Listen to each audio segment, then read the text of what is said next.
بسم الله الرحمن الرحیم. د ټول نه مخکې زه د میډیا کوم ملګري چې دي خاص طور د سهرنامه چې کوم ده د هغې شکریه ادا کوم، او د دې نه بعد زه د دې ارګنایزینګ کمیټۍ ډېر په درنو الفاظو باندې دوی ته خیرالتحصیل پېښ کوم چې دوی د دې څومره یعنې کې د جنګ حالات دي، مشکل حالات دي او مالی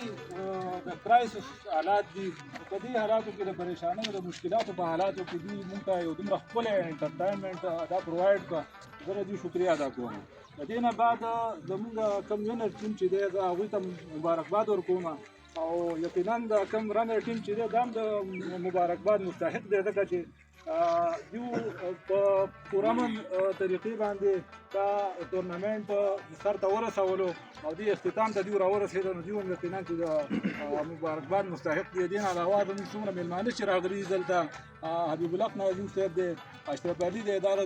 هم د ملګري دي، عبدالله صاحب دی، دا سهیل صاحب دی، نظیر صاحب دی، د دوی ټول شکریه ادا کوم. او خاص طور زه د دې مشرانو ته یو درخواست کوم چې دلته د کیل لپاره او د کرکټ او د کیل چې دی دا یو صحتمنده سرګرمي ده، او که فرض که دا نه وي نو د دې